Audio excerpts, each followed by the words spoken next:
오늘은 철로역정 강의 5번째 시간으로 주의 말씀은 내 길의 빛이니이다 라는 제목으로 하나님 말씀 증거하도록 하겠습니다. 진리는 그리스도인들을 자유하게 합니다.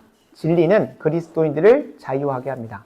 진리가 단순히 인류 최대의 난제인 죽음의 문제를 해결해 준다. 그 죽음의 문제로부터 인류를 자유롭게 했다라고 하는 수준으로 말씀드리는 것이 아닙니다. 진리는 시대와 장소를 뛰어넘어 모든 사람의 모든 문제에 대해서 답을 줍니다. 다시 한번 말씀드리겠습니다.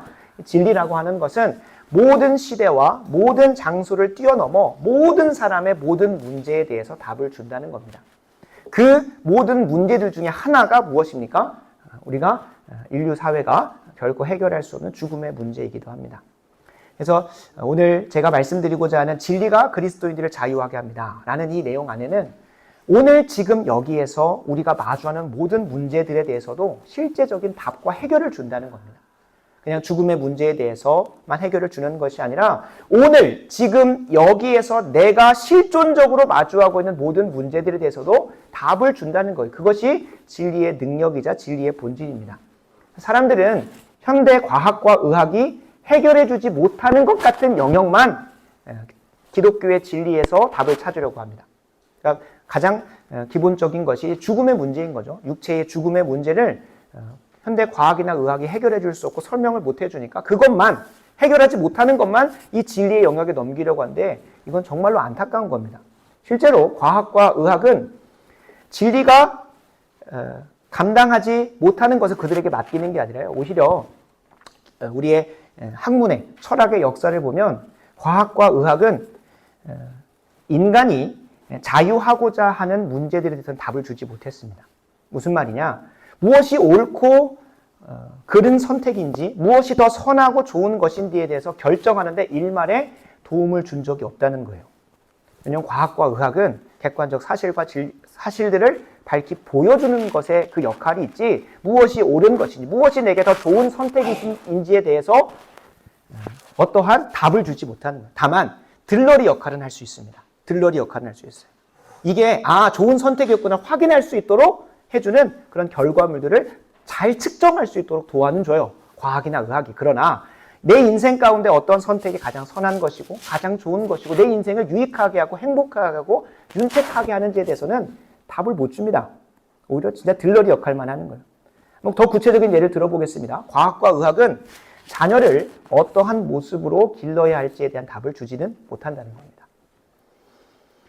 반대로 자녀 양육의 방향이 옳았다는 것을 알 수 있는 객관적 지표들은 줍니다.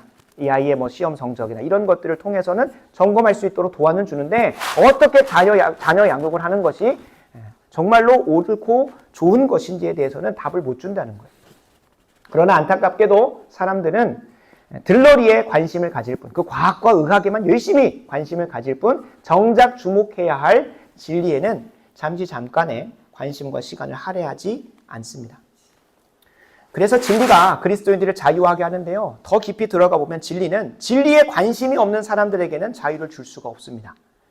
진리에 관심이 없는 자들, 그런 사람들에게는 자유를 줄 수가 없습니다. 진리는 자신의 해결해야 될 문제를 마주한 사람들에게만 효력이 발동됩니다. 진리가 너희를 자유케 한다고 하는 요한복음 8장 32절을 조금 주의해 보면 이렇게 나옵니다.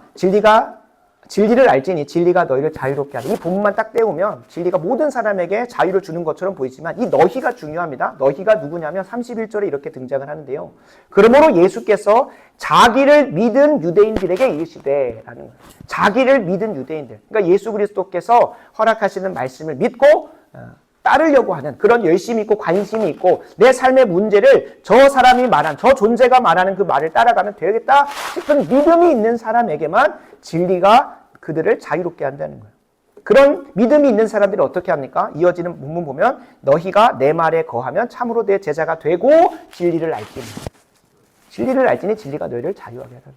그러니까 이 앞에 부분 딱 떼놓고 진리를 알면 여러분 자유하게 됩니다가 아니라 진리를 정말로 진리로 받아들일 수 있는 자, 진리가 그 사람에게서 역사할 수 있는 사람은 예수 그리스도를 믿는 자 혹은 내 삶의 문제를 주님이 해결해 줄 수 있다는 그 고백을 가지고 있는 사람에게만 관심을 갖고 있는 자에게만 효력이 발동한다는 거예요. 물론 그 관심과 갈망과 문제의식조차도 우리가 지난 시간 살펴봤듯이 누가 주는 겁니까? 하나님이 성령을 통하여 주시는 것이기는 해요. 그러나 분명한 것은 진리는 아무에게나 자유를 주는 것이 아니라 그것에 대한 관심이 있고 갈망이 있는 자. 그래서 자녀 양육에 대해서 성경이 엄청나게 이야기하고 있거든요. 자녀 양육에 대해서. 어떻게 하면 자녀 양육을 성경적으로 잘할 수 있을까? 무엇이 자녀 양육의 목표와 목적이 되어야 되는가를 성경이 끝없이 얘기하고 있는데 그것에 대해서 관심이 있는 사람에게는 그것이 이 진리가 밝게 비추어지지만 그 어느 누구에게는 관심이 없는 자에게는 아무리 성경을 읽어도 자녀 양육에 대한 그 진리의 인도하심을 받을 수가 없어요.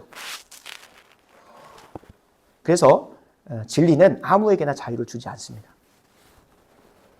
문제의식이 있는 사람, 우리가 지난날까지 이렇게 살펴봤던 것처럼 내 자신의 인생의 초라함을 각성한 사람, 깊이 깨닫게 된 사람에게만, 그 문제를 제대로 마주하기 시작한 각성자들에게만 진리가 역사하기 시작한다는 겁니다. 그래서 오늘 함께 철로 역정을 살펴보면서 두 가지를 우리가 살펴보기 원합니다. 첫 번째는 진리를 대하는 우리의 태도와 진리로 말미암는 참된 열매가 우리에게 있는지 한번 점검해 보는 시간들을 가질 겁니다. 나는 기독교 안에 있고 교회 공동체 안에 있으니까 진리 믿지, 예수님 믿지, 그런 수준이 아니라 정말로 진리를 믿는다는 것. 진리가 그 삶 가운데 어떻게 역사되어지는지를 나는 믿는다고 말은 하는데 진리에 합당한 열매들이 드러나고 있지 않다면 그거는 스스로를 속이고 있는 거잖아요. 그래서 오늘 한번 좀 돌아보는 시간을 가졌으면 좋겠고요. 다른 말로 하면 진리가 나를 진짜 자유하게 한 경험이 있는지. 첫 번째로 그걸 살펴보고 두 번째로는 하나님께서 우리 한 사람 한 사람에게 진리가 역사되어질 수 있도록, 액티베이트 될 수 있도록 하시는 도구가 있습니다. 그 도구를 우리는 전도자라고 합니다.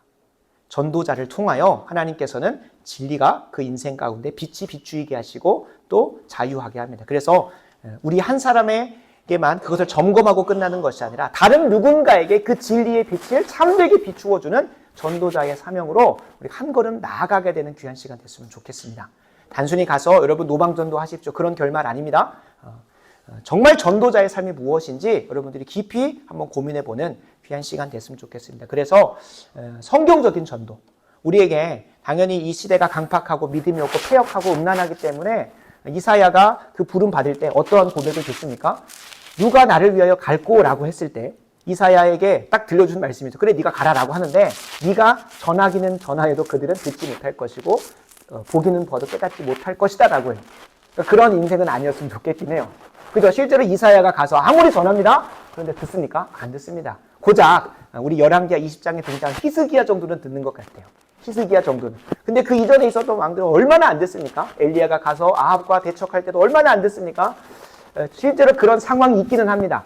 때가 더해져서 마지막 때가 가까울수록 더 믿음이 없고 패역하고 자기를 사랑하는 사람들이 가득하기 때문에 그런 복음의 역사가 안 일어나는 것처럼 보이는데 우리의 참된 신앙의 고백 안에서는 사탄 마귀의 그 공격과 또 하나님의 대환란의 시간들이 깊어지는 것도 깊어지는 것이지만 동시에 하나님의 영광스러운 복음의 역사도 계속해서 진보된다라는 것이 성경의 약속입니다. 그러니까 우리가 결코 뭐 하면 안 됩니까? 낙심하지 말고 전도자의 삶을 살아야 돼요.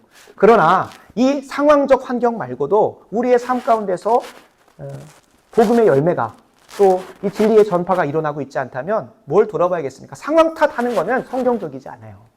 이것 때문에 안 된다가 아니라 참된 신자는 내 스스로 안에서 내가 과연 복음을 성경적으로 전도하고 전파하려고 하고 있는가를 한번 깊이 고민해 봐야겠죠. 그래서 오늘 그 시간이 될 겁니다. 그래서 첫 번째로 내가 과연 진리 가운데 서 있는지, 내가 정말로 붙잡고 있는 것이 진리인지. 왜냐하면 내가 진짜 진리를 붙잡고 있다면 그에 상응하는 자유함이 있어야 되지 않겠습니까? 그 자유함이 나에게 매일의 삶 가운데 경험되어지는지 그걸 첫 번째로 점검하시고 두 번째로는 그걸 점검한 사람들이, 그걸 이미 경험한 사람들이 하나님께 동시다발적으로 전도자로 부르시는데 나는 과연 성경적인 전도자의 삶을 살고 있는가 한번 점검해 보셔서 나는 잘하고 있다라는 위로도 받으셨으면 좋겠고 또 스스로가 깊이 깨달아 반성하시고 그 전도자의 삶으로 나아가는 은혜가 오늘 이 시간부터 우리에게 열리길 소원합니다. 아멘. 우리가 함께 읽은 본문이 너무 짧습니다. 주의할 것이 없을 정도로 너무 강력해 보이는데 핵심은 이겁니다. 주의 말씀은 내 발의 등이요 내 길의 빛이라는 겁니다. 우리가 어디로 가야 할지, 무엇을 선택해야 할지 모르는 모든 상황에 답을 주신다는 겁니다. 단순히 진리가 말씀 설두에 나눴던 것처럼 우리의 죽음의 문제, 영원한 죽음의 문제에만 한정되어 있지 않다고 말씀을 드렸어요. 우리가 삶에서 선택하는 가정의 문제, 자녀 양육의 문제, 일터와 진로, 또 사람을 만나고 관계 맺는 그 모든 것을 이 진리라고 하는 말씀 가운데 담아 놓으셨어요. 우리가 뭐 하지 않아서 그렇죠? 문제의식을 가지고 성경을 보지 않았기 때문에. 왜냐하면 여러분 기독교 서적 그 교보문고나 그런 데만 가봐도 기독교 서적이 엄청 많아요. 성경 주석만 있는 게 아니에요. 그 성경의 진리를 자녀 양육에 적용한 책이 뒤에 한 10권 있습니다. 저 그걸 읽으면서 어떻게든 요한이를 경건한 믿음의 세대로 키우려고 열심히 고군분투하고 있어요. 뭐 한 사람에게만 보이는 겁니까? 그 진리를 가지고 나의 삶에 밀접해 있는 그 문제를 해결하려고 하는 사람. 엄밀히 말하면 모든 다 죽음의 문제를 해결하는 문제입니다. 우리가 영원한 죽음이라고 하는 한 번 살고 나서 마지막에 마주하는 그 영원한 죽음이라고 형벌의 문제만 우리가 깊이 고민해서 그렇지 조금만 더 관심을 가지고 내 삶의 문제를 보면 다 죽음의 문제를 고민하는 거예요. 아담과 하와가 선악을 알게 한 나무를 먹을까 말까를 고민하는 것도 내가 세상에 대해서 죽을까 아니면 하나님에 대해서 죽을까인 거예요.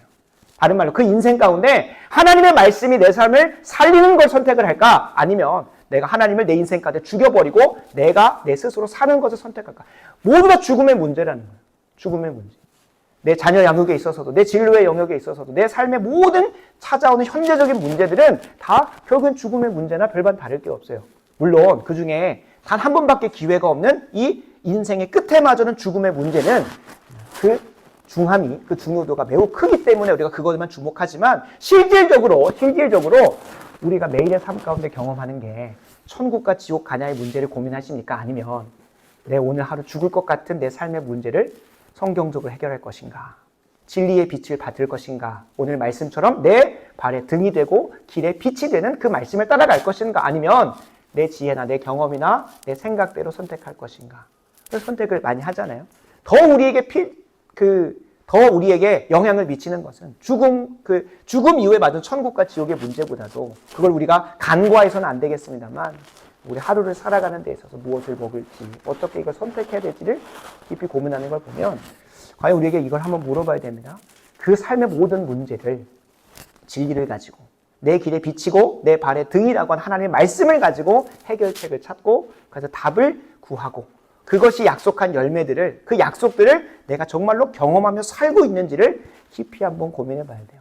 만약에 우리가 이 진리를 대하는 태도가 어느 정도 수준이냐면 예수 믿으면 천국 가 그런 수준으로 하고 있으면 이 땅의 삶에서는 맨날 지옥만 맛볼 거예요. 그리고 이 땅에서 4번 지옥 맛본 사람이 저 죽음 이후에 천국 간다는 보장이 없어요. 우리가 수능날 이번 주 목요일이 수능인데 수능을 준비하면서 끝없이 그 수능날 어차피 그날 시험 보면 되지 그날 잘 볼 거야 라고 하면서 세워라 내워라 기다리는 사람은 단 한 명도 없습니다. 매달마다 모의고사를 보고 심지어 그 매달 보는 모의고사에서 내 성적이 오르지 않고 내가 계속 점검되어지지 않는 것 같아서 사설 모의고사도 보고 돈을 줘가면서 끝까지 그 마지막 수능날에 좋은 결과로 내가 정말 잘 준비했구나라고 하는 저 천국에 들어가는 문에 정말로 가까웠구나라는 것을 모의고사를 통해서 확인하려고 노력하잖아요. 우리의 매일의 삶에 있는 죽음의 문제는 저 영원한 죽음의 문제 앞에서 그 전에 계속해서 점검하라고 우리에게 요구하시는 시험지나 모의고사랑 별반 다를 게 없어요. 근데 그 모의고사를 이번 안 보면 6월 모평 못 보면 9월 모평 잘 보는데 그럴 게 아니라는 거예요. 언제 그 수능날이 올지 모르는 게 우리의 인생이라는 거죠. 그래서 우리가 정말로 점검해야 되는 것은 예수 믿음 천국까지의 수준에서 진리를 대하면 맨날 그것만 가지고 고민하고 이 땅에서는 맨날 진리가 약속하고 있는 그 열매를 하나도 못 보면서 이것만큼 불쌍한 인생이 없어요. 그러면 그 사람의 논리 안에서는 당장 그냥 내가 스스로 자결해서 천국 가면 돼요. 자결하면 천국 못 가기도 합니다만 그 사람의 논리 안에서는 그렇지 않습니까? 굳이 이 땅의 삶을 이렇게 고군분투하면서 매일의 삶에서 찾아오는 문제들을 깊이 고민해서 살 필요가 없어요. 하나님께서는 미래적인 그 천국의 삶만을 우리에게 구원하신 게 아니라요. 우리의 현재도 구원하셨고요. 우리의 과거도 구원하셨어요. 그래서 참되게 이 진리를 깨닫는 사람은 지난날의 내 인생 가운데 고통과 고난과 힘듦의 시간들이 완전히 자유하게 됩니다. 더 이상 그 과거의 슬픔과 애통함이 내 현재를 망치지 않는다는 거예요. 진리는 그만큼 놀라운 겁니다. 내 과거도 자유하게 하고요. 내 현재의 문제도 자유하게 하고요. 당연히 이 미래에 마주하게 되는 죽음의 문제는 너무나 자유하게 하고요. 그래서 우리가 이 진리의 스펙트럼을 완전 넓혀야 돼요. 이 진리의 스펙트럼을 내 영혼의 문제만 집중하면 안 돼요. 물론 영혼의 문제가 맞습니다. 그런데 우리가 철학적으로 접근을 해서 영혼과 육체를 막 분리하고 뭐 3분설이니 2분설이니 그렇게 분리해서 생각하니까 이원론적이고 삼원론적으로 생각을 하니까 영혼의 문제에만 진리는 관심이 있어. 똑같은 겁니다. 우리의 삶에 있어서 내 방향을 선택할 때 과학적 지표, 의학적 지표 이런 것들을 가지고 계속 고민하고 세상이 가르쳐주신 철학이나 세계관을 가지고 선택하고 있다면 여러분 상당히 이원론적으로 생각하는 내 현실의 육신의 문제에 대해서는 세상적으로 하고 내 영혼의 문제는 성경적으로 하다. 이건 말이 안 되는 거예요. 왜요? 우리의 인생 자체가 영혼의 문제와 육신의 문제가 결코 떨어지지 않고요. 신약 성경에서 보면 영혼의 구원의 문제를 나가오는 사람들이 뭘로 먼저 시작을 합니까? 우리의 영혼이 이미 하나님과 단절되어 죽어져 있기 때문에 그 영혼을 흔들어 깨우는 데 있어서 뭐밖에 없을까요? 영혼의 문제로 당연 다이렉트로 가시는 사람도 있지만 보통은 육신의 문제에서 깊이 씨름하게 하시고 그 마음에 회심을 준비하는 과정을 가지세요. 이 철로역정에 등장하는 남자는 곧바로 성경을 읽자마자 성령께서 조명하셔서 그 영혼의 문제를 보게 되지만 많은 경우 하나님께서 회심을 준비하실 때 많은 사람들이 세례 간증할 때 보면 제가 성경을 읽다가 갑자기 주님 만났습니다 하는 경우 정말로 극히 드뭅니다. 극히 드물어요. 그런 게 없는 건 아닌데 많은 경우 우리의 육신의 문제에서 내가 이것 되고 저것 되고 해보고도 안 되다가 마치 12년 동안 혈류병 걸린 여인이 어떻게든 뭐라도 해보려고 해보다가 안 돼서 주님 앞에 나왔더니 그 육신의 치유함과 더불어 그 영혼이 구원받게 되는 것처럼 그렇게 되는 거예요. 왜냐하면 이 영혼의 문제와 육신의 문제가 밀접하게 연관이 되어 있기 때문에 이걸 계속 구분해서 생각하려고 해서 그렇죠. 이걸 구분하는 순간 진리는 상당히 파편적이게 되고 진리가 부분적이라고 하는 것은 비진리이기를 선택하는 것이나 마찬가지예요. 그래서 이 진리가 내 과거와 현재와 미래 내 모든 전인적인 것들을 구원하고 자유하게 하는데 그걸 못 맛보고 있다면 그럼 한번 돌아보셔야 되는 거예요. 그래서 우리가 이 짧은 한 구절이지만 이 앞에서 우리가 물어야 되는 것 나는 과연 진리가 나를 자유하게 하고 있는가?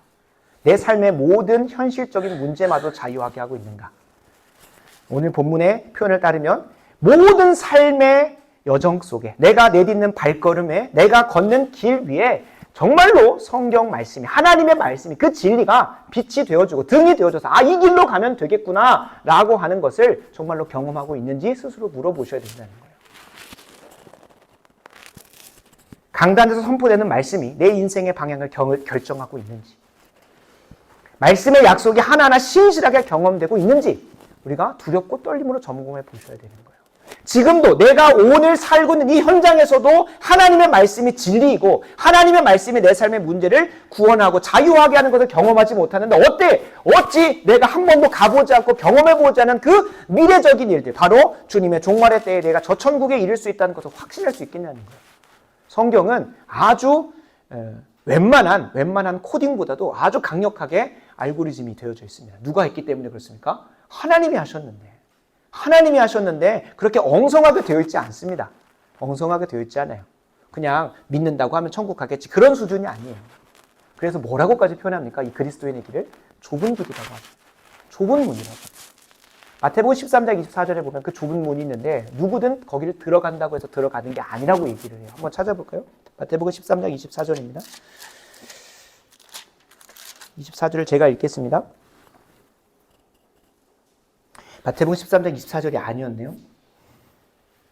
제가 참고 구절을 안 가져왔는데 좁은 문을 아무나 들어갈 수 없다라고 주님께서 분명히 얘기를 하십니다. 바라고 원하옵기는 한 번밖에 없는 인생이기 때문에 여러분 하나님께서 그래도 매주마다 모의고사를 주세요. 매주마다 이 진리가 진짜 나에게 액티베이트 되고 역사하는지를 점검할 수 있도록 매번 우리에게 도전하세요. 그래서 여러분 그 진리가 진리라는 사실을 주의 말씀이 내 길에 비치고 내 발에 등이라는 사실을 확인하셔서 아 이대로 계속 가면 저 천국에 이르겠구나. 저 천국 앞에서도 내가 당당하게 들어갈 수 있겠구나 라는 걸 확인하셔야 돼요. 왜냐하면 수능은 재수, 3수, 4수, 10수도 할 수 있는데요. 우리의 인생에 있어서 그 죽음의 문제는 한 번밖에 기회가 없어요. 근데 감사하게도 그 진리의 문제를 우리 혼자 고군분투하면서 고민하라고 하지 않으셨어요. 우리가 함께 오늘 읽을 건 아닙니다만 여러분들이 나중에 오늘 말씀을 듣고 나서 철로역정 여기 기록된 것들을 한번 읽어보시면 그 진리를, 그 답을 찾고자 고민하는 이 철로 역정의 주인공이 어디로 갈지를 몰라요. 왜냐하면 우리의 인생 안에서는 하나님이 계시해 주시지 않고 보여주시지 않고 인도해 주시지 않으면 선택할 수 없는 비밀의 영역이 있는 거예요. 그게 성경 말씀이고 진리죠. 그러니까 이거는 수천 년 동안 사람이 과학과 또 뭐 철학과 의학을 통해서 아무리 찾아보려고 해도 찾을 수가 없었어요. 그래서 하나님께서는 계시, 밝히 비추어 주시는 걸 통해서 알려주시는 걸 통해서 그 길을 가요. 우리 지난주에 살펴봤던 빌립보 간수도 자신의 문제 안에서는 뭐밖에 선택할 게 없습니까? 자결하는 게 가장 편하겠다 싶은 거죠. 그냥 혼자 사라지면 되겠지. 혹은 내 가족들에게 해를 끼치지 않으려면 도망가는 간수들에게 죽었다, 죄인들에게 죽었다 이런 표현을 쓰면 되겠으니까 자결을 선택하려고 해요. 그런데 자신의 지혜 안에서, 자신이 경험한 것 안에서 최선을 선택했던 자결을 막으시고 하나님께서 새로운 길을 계시해 주시잖아요. 누구를 통해서? 사도 바울이라고 하는 전도자를 통해서 그 길을 가르쳐 주는 거예요. 그 인생에 있어서는 누가 없었습니까? 예수 그리스도가 구원자라는 사실을 아무리 찾을래야 찾을 수가 없었다는 겁니다. 그러니까 하나님께서 이 진리를 비추어 주시려고 할 때 먼저는 우리 한 사람 한 사람의 마음에 각성을 일으키시고, 그리고 이 각성된 상태에서 무엇이라도 진리를 알려주면 내가 그 길 가겠다. 그게 오늘 초반부에 나오는 것처럼 그는 어디론가 떠날 듯, 여기서 떠날 듯이라고 나오는데 영어로 보면 run이라고 나와요. 어디만 길이 방향만 정해지면 미친 듯이 달려가겠다고 하는 그 갈급한 심령 가운데 누가 찾아와요? 하나님께서 예비하신 전도자가 찾아온다는 거예요. 이 진리를 하나님께서 전도자를 통해서 알려주시기로 작정하셨어요. 진리를 이 전도자를 통해서 알려주시기로. 하나님은 진리가 약속하는 자유를 먼저 맛본 사람을 전도자로 세우십니다. 그러니까 먼저 그 진리의 자유함을 경험한 사람이 전도자가 될 수 있는 거예요. 내가 그걸 경험하지 않았는데 가서 누군가를 인도하려고 한다면 주님께서 엄히 경고하신 것처럼 맹인이 맹인을 인도하는 꼴이 되기 때문에, 본인도 그걸 경험해보지 못했는데 누가 누구를 가르치겠습니까? 같이 구덩이에 빠져버릴 수밖에 없는 거죠. 주님께서는 진리를 가르쳐 주시는데 꼭 전도자라고 하는 도구와 수단을, 이거는 칼빈의 기독교 강의에 쓰는 표현인데 수단과 도구로 사용하셔서 진리를 비추어 주십니다. 우리가 너무나 잘 알고 있는 로마서 10장 13절 14절 말씀 이렇게 얘기합니다. 누구든지 주의 이름을 부르는 자는 구원을 받아요. 근데 이 주의 이름을 부르기 위해서는, 주님을 붙들기 위해서는 무엇이 필요하냐면 14절입니다. 그런즉 그들이 믿지 아니하는 일을 어찌 부르리요. 그러니까 믿지도 않는데 예수님 나를 구원해 주세요라고 부르짖는다는 건 기도하고 예배한다는 건데, 기도를 어떻게 하겠습니까? 믿지도 않는데. 그리고 믿으려면 무엇이 있어야 됩니까? 들어야 된다는 거죠. 그래서 뒤에 나오는 게 듣지도 못한 일을 어찌 믿으리요. 근데 더 중요한 게 있죠. 들으려면 누군가는 뭐 해야 되는 거예요?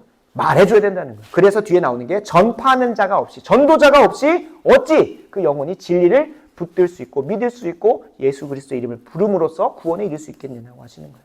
그래서 하나님은 전도자를 수단으로 사용하셔서 진리의 빛을 우리에게 비춰 주십니다. 전도자가 없으면 세상은 진리의 빛을 받을 수가 없습니다.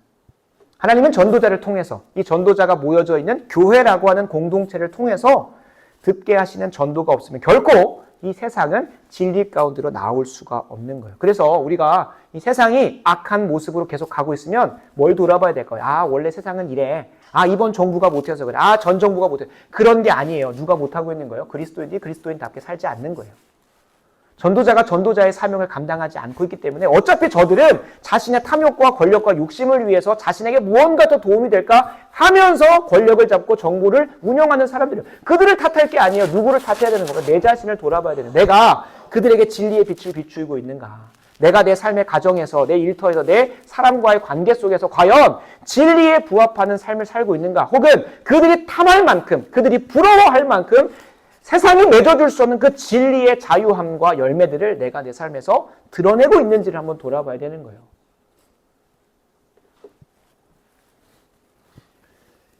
세상이 정말로 유지경 속으로 들어간다고 하더라도 그들이 그 안에서 깨달을 수는 있어요. 뭔가 문제가 있다. 뭔가 잘못됐다. 라고 깨달을 수 있어요. 그러면서 어떻게든 원인을 찾으려고 하면서 전정부 탓을 하고 무슨 탓을 하고 뭘 탓을, 별짓 다 할 수 있습니다.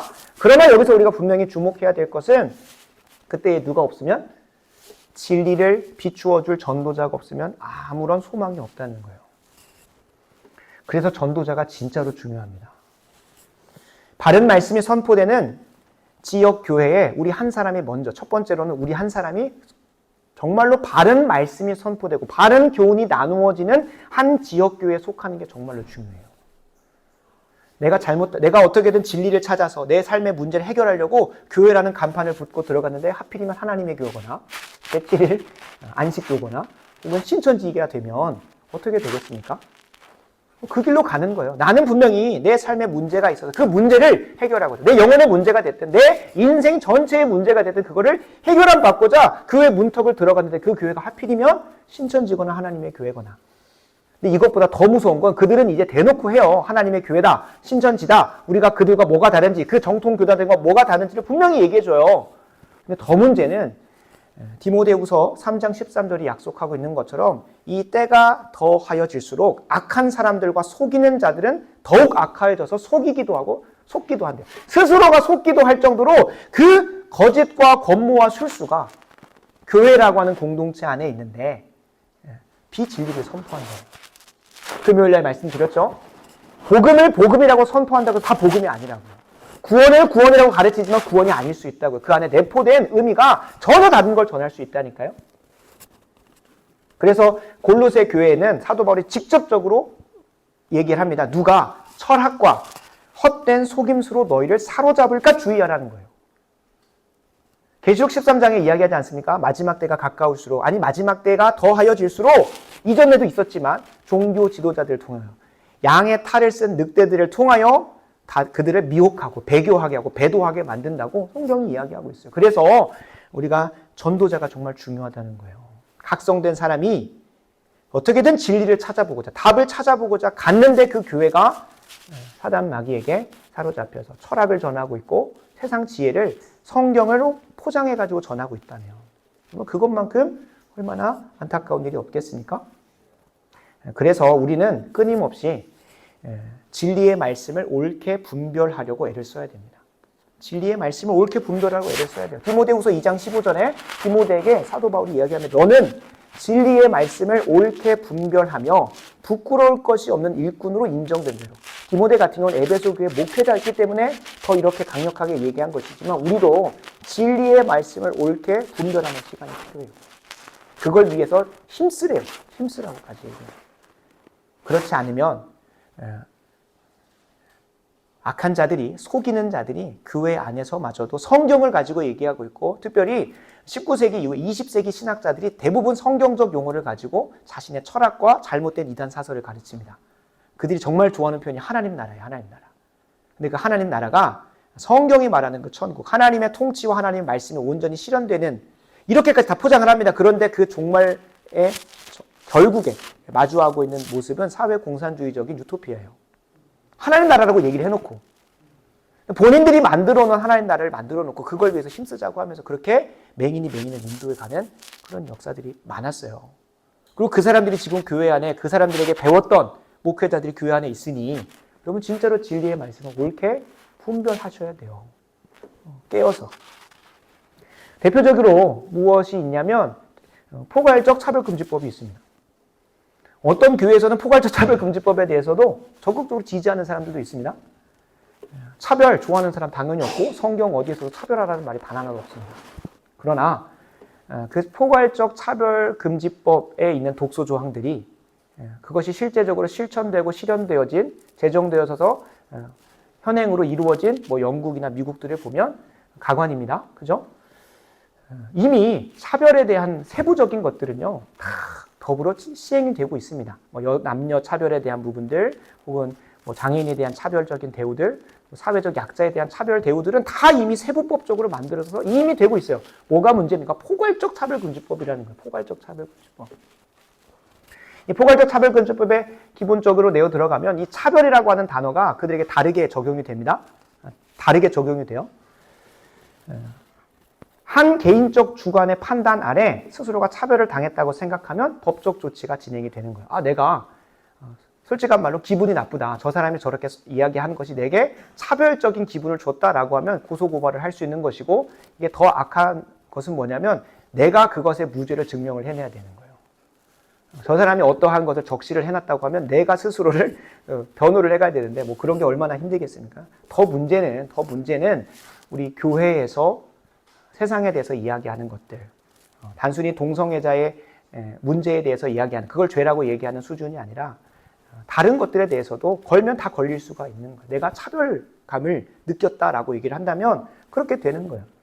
그래서 영국에서는 노방에서 전도도 못 하잖아요. 우리도 노방에서 전도하면 뭐 신고를 하면 당연히 잡혀갈 수 있는 부분들이 있겠습니다만 거기는 아예 법적으로 그런 게 있다 보니까 전도도 못 하는 상황인 거죠. 왜요? 그 전도를 통해서 네가 가고 있는 길은 잘못된 게 넌 죄인이야 라고 말하는 그 불편함이 그래서 법적 조치를 취할 수 있는 거예요. 그 근거가 포괄적 차별금지법이에요. 소수인 동성애자들이 기득권 세력이라고 낙인 찍어놓고 기독교 공동체에 의해서 폭력적인 차별을 당했다고 판단할 수 있는 법적 근거가 포괄적 차별금지법입니다. 이것은 교회의 입을 막는 것이죠. 성경이 말하고 있는 진리를 선포합니다. 그런데 내가 그냥 불편하다. 내가 그냥 왜냐면 동성애자 한 명 한 명은 지금 우리 이 사회 안에서는 소수 집단이고 한 명 한 명은 소수이기 때문에 그들이 이 기득권 세력이라고, 어떻게 보면 교회가 지금 적게는 500만이라고 하고 한 1000만이나 되는 기독교인들이 지난 12.7에서 모였던 그 기독교인 한 200만 정도 되는데 그 200만 사람들이 나를 차별한다고 느껴지는 거죠. 그렇게 되면 교회가 그런 말을 못하게 돼요. 그래서 작년에 12.7에서 그렇게 전국적으로 모여가지고 와서 함께 기도하고 예배한 것 아니겠습니까? 근데 이건 단순히 교회의 입을 막는 것뿐만 아니라 반대로 말하면 어떤 한 그 변호사님이 그 토론에서 이런 말들을 했었어요. 동성애를 반대할 수 있는 권리를 또 역차별하는 조항이기도 하다는 거예요. 내가 옳다고 말하는 것에 대해서 표현의 자유가 있는 것이고, 그것이 만약에 누군가에게 정말 그 피해를 줬다면 명예훼손의 이런 이미 법적인 조항들도 있어요. 그죠? 허위 사실을 적시하거나 하는 것들에 대해서는 이미 그런 법적인 조치들이 있는데 이거를 그냥 포괄적으로 차별금지법이라고 만들어 놓고 하는 것 자체가 이미 지금 법적으로 유튜버들이 뭐 허위 사실 당연히 하는 것들은 법적으로 고발 당해서 조치를 취해야 됩니다. 허위 사실로 인해서 뭐 사이버 레카라고 하죠. 한 사람들을 막 사이버상에서 묻는다든지 연예인들을 공격하는 그런 거 당연히 우리가 근절해야 되는데, 분명히 사실에 근거해서 얘기하는 것도 특정한 방향에 맞춰서 옳지 않다고 보여지면 그거를 표현을 없애버리는, 표현의 자유를 막아버리는 이런 상황들이 지금 법적으로도 계속 이루어지고 있습니다. 여기서 무엇을 얘기하려고 합니까? 포괄적 차별금지법을 옳다고 말하는 강단도 있다는 거예요. 나는 빨리 포괄적 차별금지법이 통과됐으면 좋겠다고 말하는 사람도 꽤 많다는 거예요. 여러분, 이 속내를, 그래도 진리를 분별해야 돼요.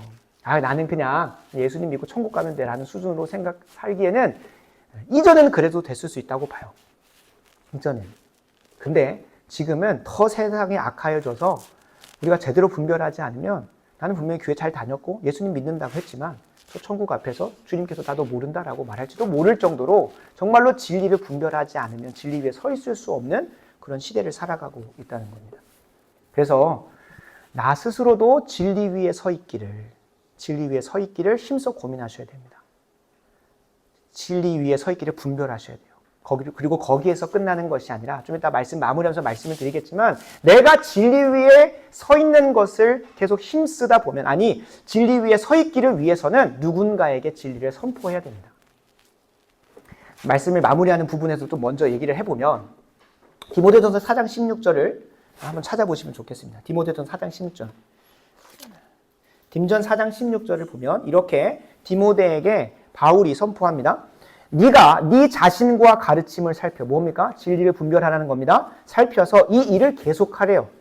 내 자신을, 그리고 가르침을, 진리를 계속 분별하는 것을 계속하래요. 이걸 행하면 너희가 뭐가 된답니까? 네 자신과 내게 듣는 자를 구원한대요. 내가 진짜로 제대로 된 진리 가운데 있는지를 확인하는 그 과정들을 행함으로, 누군가에게 전파함으로 뭐 한다는 거예요? 듣는 자를 구원한대요. 이 일이 뭘까요? 이 일을 계속해요. 이 일이 뭐냐면 4장 13절에 나옵니다. 내가 이를 때까지. 사도 바울이 그들에게 도달할 때까지 읽는 것과 권하는 것과 가르치는 것에 전념하래요. 그러니까 진리를 누군가에게 전하다 보면 내 스스로가 구원되는데 그냥 내가 진리 전했으니까 나는 구원 가운데 있다라고 스스로 자축하라는 게 아니라요. 진리를 전하다 보면 저 사람과의 대화 속에서 이 진리가 뭔가 틀린 것 같아 보이는 이상한 느낌이 와요. 그러면 그걸 더 공부하게 되고 내가 진리 가운데 서 있는 제대로 가게 된다는 거예요. 진리를 전하다 보면. 그것을 읽고 진리의 말씀을 읽고 누군가에게 권하고 가르치는 것에 최선을 다하자고요. 이거를 현대판으로 말해볼까요? 성경 통독하고 이 성경을 가지고 누군가에게 전도하고 그리고 그것을 가지고 영혼을 양육하고 하는 시간들을 전념하다 보면 내 스스로가 뭐 하게 된다는 거예요? 내 스스로도 구원받는 여정에 있어요. 확인하게 되고 확신하게 되고 계속 가게 된다는 거예요. 그러니까 우리가 진리 위에 바로 서 있으려면 이 일을 계속해야 돼요. 말씀을 읽고 권하고 가르치는 걸 전념해야 돼요. 그러할 때만 내 자신도 좌로나 우로나 빠지지 않고 저 정도로 달려갈 수 있는 것이고 그리고 나를 통하여 다른 이들도 그 길로 이끌어낼 수 있다는 것을 성경이 이야기하고 있어요. 성경에 방법이 다 있죠. 그러니까 성경을 안 읽으니까 문제지 성경을 내 문제의식을 가지고 빛을 찾으려고 힘써 고민하지 않기 때문에 그렇지 성경에 다 있습니다. 우리의 삶의 모든 문제가. 그래서 우리가 두 번째로 살펴볼 것은 우리가 진리 위에 서 있는 전도자가 되어야 됩니다. 전도자가 되어야 돼요. 전도자가. 이를 위해서 철로역정 본문을 보면서 세 가지 구체적으로 적용하려고 합니다. 첫 번째는 맹인이 맹인을 인도하는 경우가 되어서는 안 됩니다. 누가복음 6장 39절입니다. 또 비유로 말씀하시되 맹인이 맹인을 인도할 수 있느냐? 둘이 다 구덩이에 빠지지 아니하겠느냐. 전도자는 오늘 철로역정 본문에 등장하는 전도자는 주인공이 묻는 질문의 답을 이미 알고 있었던 거예요. 머리로가 아닙니다. 삶으로 이미 그것을 확증했기 때문에 확증 있게 말할 수 있었어요. 이 마지막 부분에 보면 이 마지막 문단입니다. 제가 한번 읽겠습니다. 전도자는 손가락으로 드넓은 벌판을 가리켰다. 저기 좁은 문이 보이십니까? 안 보입니다. 그러면 저기 환한 빛은 보이십니까? 네, 보이는 것 같습니다. 저 빛을 따라 똑바로 가면 그 문이 나타날 겁니다. 그 문을 두드리면 누군가가 나와서 당신에게 어디로 가야 할지 알려줄 겁니다. 이 전도자가 어디로 가야 될지 알려주는 데서 답이 뭐였어요? 그 질문이 뭔지는 앞으로 여러분 읽어보시면 되겠지만 답이 뭐였습니까? 좁은 문으로 달려가라는 거예요. 근데 좁은 문이 지금 이 사람에게서는 보입니까? 안 보입니까? 안 보인다는 걸 알아요.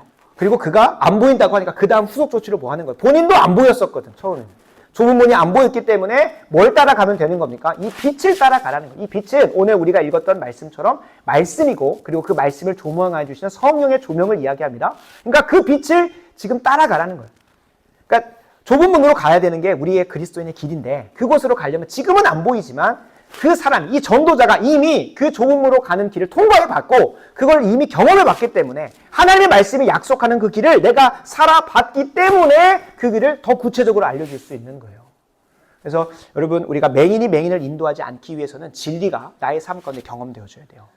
제가 기도할 때 얘기했던 것, 나눴던 기도 제목처럼 이 하나님의 말씀이 내 삶 가운데 정말로 내 모든 일거수일투족을 자유하게 하고 인도하고 열매를 맺게 하는 것인지를 고군분투하면서 경험을 하셔야 돼요. 그런 자만 전도자로서 다른 사람들을 바른 길로 인도할 수 있는 거예요. 저도 이 자리에 서면서 이걸 전할 때 그냥 제가 알고 있는 신학적 지식을 나누는 거면 이렇게 막 열과 성회가 안 될 겁니다.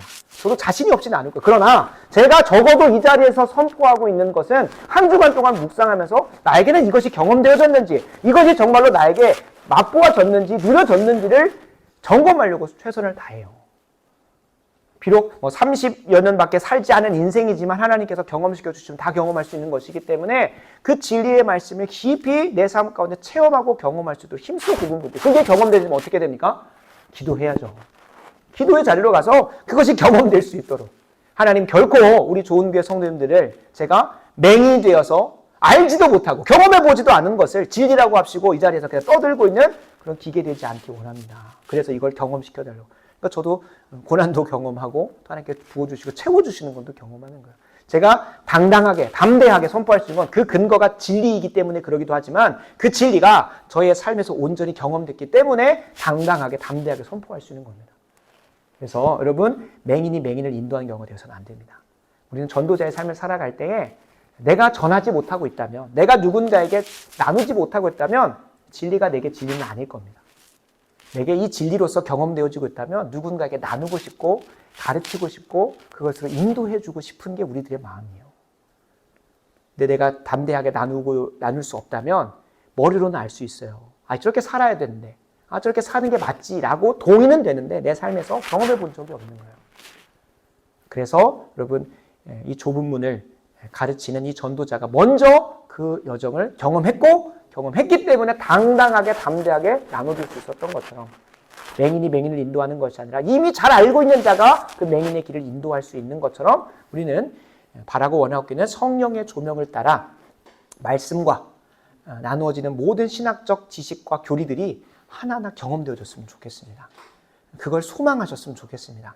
그래서 매 주마다 선포되는 그 말씀이 이번 한 주간의 삶 가운데 경험될 수 있도록, 지난 시간에 우리 성찬의 은혜를 한 주간 경험했으면 좋겠습니다라고 나눴습니다. 여러분, 제가 오늘 소그룹 교제 씨가 첫 번째 던지는 질문은 그겁니다. 성찬의 은혜를 이번 한 주간 실체 있게 경험하셨습니까? 라고 물을 겁니다. 그러니까 소그룹 교제 참여 안 하시면 이런 거 점검이 안 돼요. 그러면 나는 진리 가운데 있는지 없는지 모르고 그냥 계속 가는 거예요. 이 교회는 여러분들에게 그 진리 가운데 서 있을 수 있도록 계속 점검시켜 주세요. 점검시켜주기 위해서 주님께서 허락하신 어머니와 같은 존재입니다. 두 번째로 살펴볼 것은 사람들의 실존적인 문제에 관심을 가져야 한다는 거예요. 제가 말씀 서두에서도 계속 나눴던 것처럼 이 진리는 장차 우리가 당도할 저 죽음의 문제에 대해서만 답을 주고 자유하게 하는 것이 아니라 우리의 매일의 삶 가운데 마주하는 죽음의 문제, 매일마다 마주하는 정말 삶에 밀접해 있는 그 삶의 문제에 대해서 다 답을 준다는 거예요. 근데 이것에 대해서 깊이 고민을 안 하면 실제로 세상 사람들이 관심을 갖는 건 죽음? 그거 언젠간 오겠지요. 그리고 그들이 죽음의 문제를 마주하는 유일한 통로는 뭐밖에 없겠습니까? 누군가의 장례식에서나 누군가 죽었구나, 나에게도 죽음이 오겠구나 정도로 깨달을 때만 잠깐 고민해요. 그래서 그때 그 위로 예배나 그럴 때 많은 분들이 위로받고 복음을 선택하게 됩니다. 죽음의 문제는 진짜 아무도 해결해 주지 못하니까요. 근데 우리가 전도하러 나아가는, 진리 가운데를 인도하기 위해 마주하는 수많은 이 철로 역전의 주인공과 같은 사람들은 죽음의 문제보다, 내 육신의 죽음의 문제보다 내 매일의 삶 가운데 마주하는 선택의 문제 앞에서 뭘 선택해야 될지 모르면서 답답해하는 경우가 있어요. 내가 하는 것들마다 족족 사망의 열매, 당연히 죄만 선택하는데 어떻게 생명의 열매를 맺겠습니까? 그래서 그 문제 앞에서, 그 실존적인 문제 앞에서 내가 왜 이렇게 사나, 나의 삶의 방향은 무엇인가 라고 하는 그 고민 앞에서 울고 절규하는 사람들이 생각보다 많다는 거예요. 그래서 우리가 그들의 삶에서 깊숙이 들어가서 깊이 고민해야 돼요. 그러라고 하니까 세상 미디어 보고 막 그거 채우면서 성경은 안 보면서 내가 세상을 좀 알아야 되지 라고 하면서 세상으로만 더 가다가 자칫 잘못하다가는요, 여러분 원심력으로 바깥에만 돌다가 그냥 튕겨져 나갈 수도 있어요. 그 균형이 중요합니다. 교회 안에서 진리 가운데 계속 서 있고 더 나아가서 세상의 그 실존적인 문제, 그들이 진짜로 고민해야 하는 것들. 그래서 이 전도자는 바로 직통으로 영혼의 문제로 갔지만 대부분의 경우 우리의 육신의 삶에서 마주하는 문제들을 가지고 점점 더 고민하다가 어디까지 가는 거예요. 그 심령이 충분히 겸손해지고 충분히 무엇을 들을 수 있을 정도로 이게 진리야, 이게 복음이야, 이게 진짜 네 인생의 빛이고 등이 될 거야 라고 하는 그 말이 들릴 정도로 겸손해진 상태에서 복음이 들어가기 시작을 한다. 그래서 아무에게나 복음이 역사되어지는 건 아니에요. 제가 설교 서두에 말씀드렸던 것처럼 진리를 갈급해하는 자, 어떻게든 인생의 방향에 대해서 궁금함이 있고 질문을 가지고 있는 자, 그것은 모릅니다. 누가 그런 갈급한 심령이 되어 있고 각성되어 있는지 우리는 모르기 때문에 세 번째로 좀 더 적용할 거지만 때를 얻든지 못 얻든지 모든 사람에게 가서 전해야 되는 거예요. 누가 그렇게 각성된 존재인지 모르기 때문에. 그러나 분명한 것은 이 진리는 그 실존적인 문제를, 내 현재의 문제를 가지고 깊이 고민하는 가운데 나는 안 되는구나를 깨닫고 있는 사람에게 복음의 역사가 일어나는 거예요. 그래서 첫 번째 단락을 한번 보시면 그는 어디론가 떠날 듯 여기저기 두리번 다니다가 결국 어느 곳으로도 발걸음 옮기지 못했다. 그리고 우두커니 서 있었다. 그때였다 라고 하면서 전도자가 오니까 어떻게든 내가 가지고 있는 질문들을 다 나누려고 속사포로 쏟아내요. 그러니까 그 전도자가 되어야 됩니다. 이 전도자가 처음에 던졌던 질문이 뭐예요? 사형리를 들어보셨습니까? 였습니까? 아니죠. 전도 폭발 훈련을 하고 있는데 한번 들어보시겠습니까? 1시간 시간들. 그게 아닙니다. 뭐였습니까? 왜 그렇게 울고 있습니까? 그 사람의 실존적인 문제. 그 사람의 내가 왜 이렇게 살고 있나? 내가 어디로 가야 하나? 내가 무슨 이것도 해보고 저것도 해보고 저것도 해보는데 어디서도 평안이나 안식을 누릴 수 없는 그 문제 앞에서 이렇게 질문을 던지는. 그래서 예수님께서도 가셔서 사마리아 여인에게 가서 오늘 좀 5분 시간 되면 사형리 한번 들어볼래요? 영접기도까지 해주시면 안 돼요? 그렇게 하지 않습니다. 그것이 어떤 역사가 없는 건 아닙니다만, 그러나 분명히 성경적으로 접근할 때는 그 영혼의 필요, 그 육신의 필요, 그 사람이 이 성경 안에서 진리 안에서 답을 발견할 수 있도록 하는 것이 우리의 관심사가 돼요. 그러니 세상을 잘 알아야 되고, 세상을 모르더라도 그 사람, 내가 전도하고자 하는 그 진리를 몰라서 방황하고 어둠 가운데 지옥의 삶을 살고 있는 그 영혼이 정말로 필요한 것이 무엇인지는 깊이 고민해 보셔야죠. 다만 우리가 한 번도 고민해 보지 않은 사람에게 쉽게 복음 전도하기는 어렵습니다. 그래서 하나님께서 각자에게, 각 사람에게 이 교회 안에도 다양한 경험을 시켜주세요. 어떤 A라는 사람에게 딱 맞는 전도자를 준비하신다는 거예요. 그래서 그 A라는 사람에게 전도하기 위해서, 그 사람을 진리로 인도하기 위해서 하나님은 하나님대로 그 영혼을 완전히 겸손하고 가난하게 만들어버리시고, 또 그 A라는 사람에게 전도하시는 A-라고 하는 사람을 준비시키셔서 그에게 필요하게 잘 전할 수 있도록, 그 문제를 집요하게 파고들어서 진리 가운데로 나올 수 있도록 하시는 거예요. 근데 우리가 세상에 전혀 관심도 없고 그 사람이 무슨 고민하는지 관심이 없으면 이렇게 질문 못 던져요. 이번 주에 새생명 축제인데 한번 와볼래? 그 정도 수준에서만 하는 거예요. 그 정도 수준에서만. 우리가 육신의 부모를 전도하고 사람들을 전도하고 진리 가운데로 인도하려면 그 사람이 무엇을 가지고 힘써 고민하는 가운데 해결할 수 없었는지를 유심히 물어봐야 돼요. 다짜고짜 복음 전하는 게 아니라, 다짜고짜 진리를 선포하는 게 아닙니다. 왜 그렇게 울고 있는지. 사마리아 여인에게 가셨던 예수님께서 그 여인의 그 영적인 갈급함을 발견하시고 물었던 것처럼 그 고민이 우리에게 정말로 필요합니다. 다만 여러분, 우리가 세 번째로 또 기억해야 될 것은 누가 그렇게 각성된 존재인지 모른다는 것이에요. 그래서 때를 얻든지 못 얻든지 항상 힘써야 되는 겁니다. 항상 힘써야 되는 거예요. 이번 주에는 해야지, 다음 주에는 해야지가 아니라 항상 힘써야 되는 거예요. 그래서 고정적으로 우리가 주일 예배의 자리를 만들어 놓는 것처럼 고정적으로 전도의 자리를 만들어 놓는 게 우리의 유익합니다. 그리고 혼자 하면 귀찮고 게으르면 안 하게 돼 있습니다. 그래서 빼도 박도 못하게. 저도 화요일 날 백제예대 가서 하다 보면 오늘 날씨가 어떤지, 오늘 너무 추워서 못 가는 건 아닌지 라고 하면서 수많은 육신의 근심과 염려 가운데 수많은 핑계를 대면서 전도의 자리를 안 지키려고 합니다. 근데 선포해 놓고 광고해 놓으면 저는 가야 됩니다. 그래서 제 육신의 게으름과 육신의 악함을 다 내려놓고 전도의 자리를 지키게 되는 거예요. 그렇게 하면서 가는 거예요. 그리고 전도의 이제 스펙트럼이 그냥 불신자들에게 전도하는 것도 있고, 또 더 진리를 더 분별하게 하는 총신대학교에서 스터디, 기독교 세계관으로 각 영역을 더 진리로 분별하게 하려고 하는 그 자리도 저도 안 하고 싶습니다. 그냥 그 새벽 5시에 서울 올라가가지고 아침 9시에 1교시가 시작함과 동시에 집에 내려가고 싶어요. 피곤해요. 가고 싶고, 그냥 집에 가고 싶고, 그냥 점심 먹고 나서 치권 쪽으면 더 가기 싫어요. 왜요? 수업도 제대로 못 들고 내가 이 자리에 왜 앉아있나 싶은 생각이 듭니다. 그 6시가 되면 다 집에 가요. 모든 목사님들이 그 자리에 있었던 몇백 명이 다 집에 가요. 근데 그 와중에 집에 못 가고 그 자리에 앉아가지고 청년들하고 사회관 하면서, 근데 그 자리를 고정 또 해놓으니까 제가 좌장이거든요. 제가 인도해야 돼요. 그러면 못 떠나요. 다 사정이 있어서 다 가요. 근데 저는 무조건 지켜야 돼요. 한 명이라도 있으면. 뭐 다 가기를 바라는 건 전혀 아니지만 한 명을 있으면 그 자리를 지키게 돼요.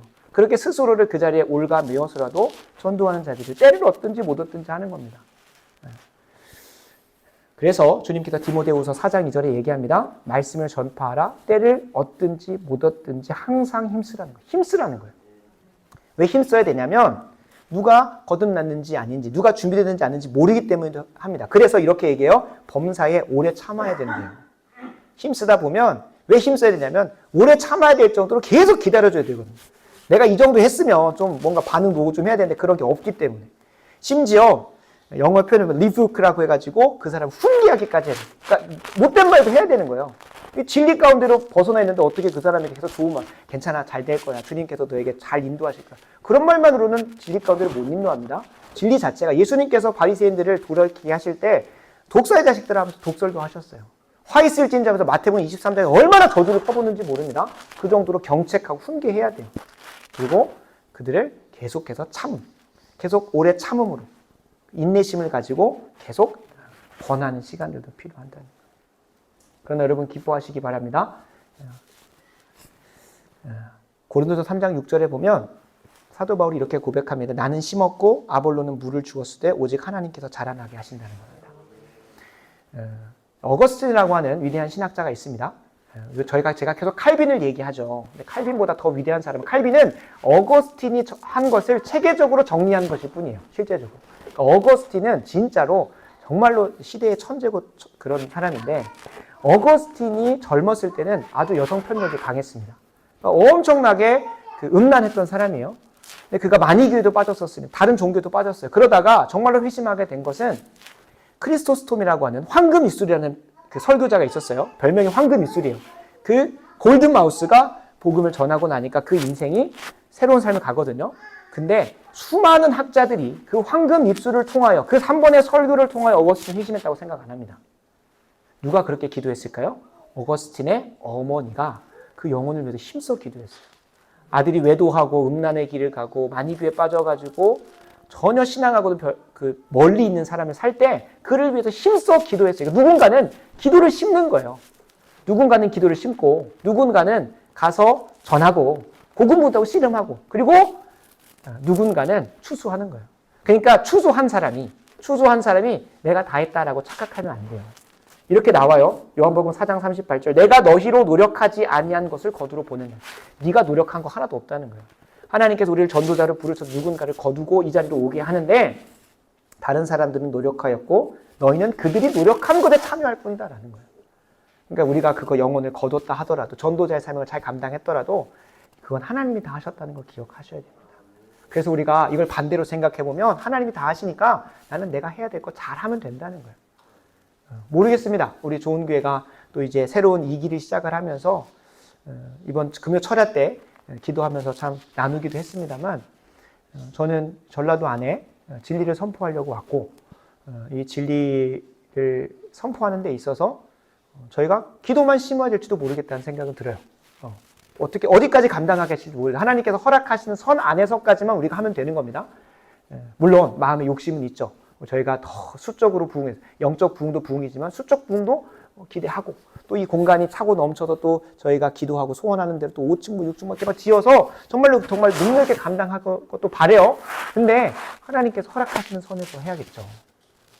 허락하시는 선에서. 그런 겸손함이 우리에게 필요합니다. 그래서 다음 주에 또 말씀을 나누겠지만, 우리 좋은 교회가 제2기 또 새로운 발걸음을 걸으면서 그것 한마음 한뜻으로 좀 모여봤으면 좋겠습니다. 그리고 이 말씀 가지고 깊이 묵상하셔서 12월 달에 제가 개인적으로 권면할 겁니다. 그래서 1월 달에 또 임직도 새롭게 할 예정이고, 함께 발맞춰서 또 이런 사역들을 감당해 가는 그런 시간들을 기도하면서 준비 중에 있습니다. 그래서 지난 8개월 동안 또 새롭게 해왔고 뭘 또 새롭게 한다라고 하는 그런 무기대. 저는 진짜 그런 분들 없었으면 좋겠어요. 디모데후서 3장에 후메네오와 빌레도가 등장을 하거든요. 후메네오와 빌레도가 어떤 사람이냐면, 부활은 이미 지나갔다. 이걸 우리의 상황으로 갖고 오면 부흥은 이미 지나갔다. 부흥은 이미 지나갔다. 우리 교회에 30년 있다가 그냥 지금 이렇게 잘 가고 끝내면 되는 거 아니야? 라고 생각하진 않았으면 좋겠어요. 왜냐면 그 후메네오와 빌레도의 그 믿음 없는 말이, 잘못된 이단 사설이 다른 사람들의 믿음에 떨어지게 만들어요. 그래서 뭐라고 표현하면 악성 종양이래요. 저는 정말로 우리가 그런 한 분도 그런 믿음 없음에 있었지는 않았으면 좋겠어요. 그리고 그들의 말로가 어땠냐? 경건하지 아니함으로 갔대요. 다른 말로 하면 구원에서 멀어졌다는 거죠. 그래서 언제나 새로운 마음으로, 또 새로운 방향으로 우리가 마음 맞춰서 갈 수 있는 우리 모두가 됐으면 좋겠습니다. 말씀을 마무리합니다. 이 일을 계속하시기 바랍니다. 앞서 말씀드렸다시피 디모데전서 4장 16절 나오는 것처럼 말씀을 읽고, 진리를 읽고, 그리고 누군가에게 전하고, 그리고 내 스스로뿐만 아니라 다른 사람들을 가르치는 것에 전념하시기 바랍니다.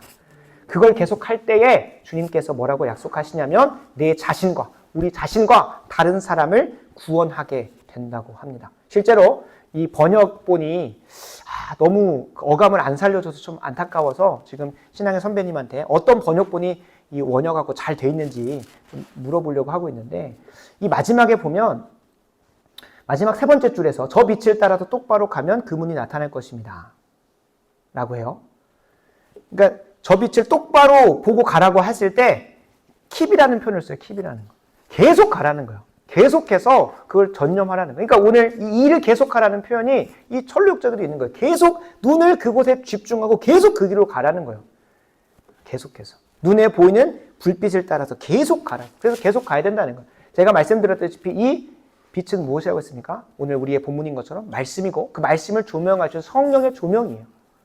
그래서 여러분 하나님께서 우리를 계속해서 그 길로 갈 수 있도록 빛을 비추어 주시거든요. 처음에는 좁은 문 안 보입니다. 어떻게 해야 될지 안 보입니다. 성경적 가정을 키우고 성경적으로 교회를 세워가고 하는 거 처음에는 안 보입니다. 처음부터 다 알고 가는 사람은 예수님밖에 없습니다.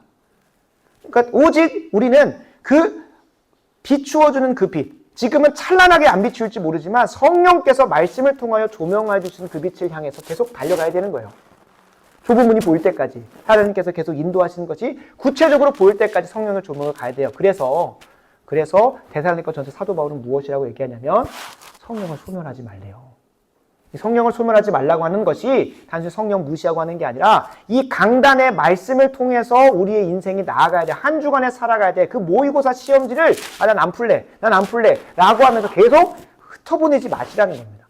매 주일마다 선포되는 그 말씀이 내가 개인적인 사적인 예배 자리 가운데서 읽는 그 말씀하고 비교할 수가 없습니다. 그거는 여러분 선택적으로 읽으시잖아요. 내가 선택적으로 읽고 선택적으로 해석하고 내 마음에 맞는 것만 가져갈 수밖에 없어요. 그게 인간의 죄성이기 때문에 그래요. 그러나 이 강단은 여러분들에게 제가 어떤 로비도 받지 않습니다. 여러분들이 이런 말씀 좀 전해주시죠 하지 않습니다.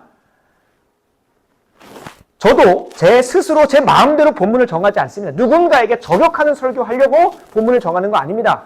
철로역정 강해 이미 진행되어진 그 목사님의 본문에서 벗어나지 않고 그냥 그대로 가려고 해요. 그리고 이 수천 년간의 수백 년간에 쌓여진 신학적 정도 안에서 가려고 해요. 제 개인의 묵상, 제 개인의 생각들을 나누는 자리가 아니기 때문에. 왜냐하면 하나님의 말씀이 이 부족한 이 전도자, 여러분들의 전도자는 누구겠습니까? 접니다. 이 부족한 전도자를 통하여 성령께서 조명하여 주시기 위해서 한 자리이기 때문에 함부로 서지 않습니다. 그래서 여러분 성령을 소멸하지 마시기 바랍니다. 다시 말씀드리면 이 강단의 말씀을 결코 여러분 마음대로 선택적으로 취하시지 마시기 바랍니다. 이전에는 내가 그 시간에 피곤하여 졸았으면 놓칠 수 있습니다. 그러나 유튜브를 통해서 유튜브 있는 게 반대로 우리한테 좀 도움도 되지만 핑계치 못한다는 너 들을 수 있었지 않느냐 라고 말하시는 거예요. 너 그거 놓쳤으면 그거 반복해서 들었으면 됐지 않느냐. 그걸 가지고 깊이 묵상하면 됐지 않느냐 라고 주님께서 말씀하실 거예요. 그래서 성령을 소멸하지 마시고 계속해서 여러분들도 진리 위에 서 있기 위해서 사도 바울은 디모데를 계속해서 책망하시고 권면했던 것은 저도 계속해서 권면하고 책망하실 거예요. 왜요? 적어도 우리 좋은교회 성도님들은 이 전도자를 통하여 이 말씀의 강단을 통하여 진리로 더 나아갈 수 있기 때문에 그래서 여러분 끊임없이 깨어서 기도하심으로 이 말씀을 분별하시기 바랍니다. 그리고 여러분들이 말씀 가운데서 분별되어지다가 이건 진리에서 벗어나 있는데 그러면 성도의 교제 시간까지 나눠주시면 되는 거예요. 목사님 근데 이거는 이런 겁니다. 그러면서 여러분들이 나누면서 그래서 뭐가 되는 겁니까? 더 진리 가운데로 가까워져 가는 거예요. 그리고 그 진리를 경험하시기를 힘쓰셔야 돼요. 진리를 경험하시길. 하나님의 말씀, 이번 주 강단 선포된 말씀이 나의 삶 가운데 어떻게 경험될 수 있을까? 그래서 소그룹 교제 3번 질문이 제일 중요한 거예요. 1번, 2번은 설교 들으면 돼요. 근데 3번이 정말 중요해요. 내 삶 가운데 어떻게 이걸 적용하고 경험할 수 있을까? 그걸 힘써 고민하여서 바라고 원하옵기는 저 천국문 앞에 이르렀을 때에 주님이 너 모른다라고 하시는 것이 아니라 당당하게 저는 진리 가운데 빛의 조명을 따라 그 천성을 향해 달려왔으니 당당하게 들어가게 되는 여러분 됐으면 좋겠고요. 무엇보다 저와 여러분만이 아니라 이 전라도에 비진리의 홍수 가운데 휩쓸려 다니고 있는 사람들을 건져내어 구원 방주에 실는 우리 좋은 교회 성도들 됐으면 좋겠습니다. 기도하겠습니다. 아버지 하나님 감사합니다. 오늘 한 주간 아니 일평생 붙들고 살아갈 말씀 허락하신 것 감사합니다. 진리가 천국 지옥의 문제뿐만 아니라 내 삶의 모든 문제를 자유하게 하는 빛이 된다는 사실을 깨닫게 하여 주심에 감사드립니다. 진리의 빛을 따라서 내 삶에서 실제로 자유하게 되는 그 열매를 경험하게 하여 주시고 더 나아가 내게 먼저 경험하게 하신 목적대로 다른 이들에게 전도자의 삶을 살 수 있게 하여 주시옵소서. 특별히 진리를 옳게 분별하여 교회 안에서조차 우리를 속이려 하는 자들에게서 깨어있게 하여 주시고 교회 안에 있으나 진리를 분별하지 못하는 자들에게 진리를 전할 수 있는 우리 좋은 교회 모든 성도들 될 수 있도록 도와 주시옵소서. 이를 통하여 하나님의 이름이 거룩히 여김 받으시고 하나님의 나라가 임하시오며 뜻이 하늘에서 이루어진 것 같이 이 땅 전라도에서도 이루어지게 하여 주시옵소서. 이를 위하여 우리에게 필요한 일용할 양식을 주옵시고 우리가 우리에게 죄 지은 자를 사하여 준 것과 같이 우리 죄를 사하여 주시며 우리를 시험에 들게 하지 마시고 다만 사단 모든 마귀의 세력으로부터 구하여 주시옵소서. 나라와 권세와 영광의 아버지께 있사옵을 믿사오며 예수님의 이름으로 간절히 기도합니다. 아멘.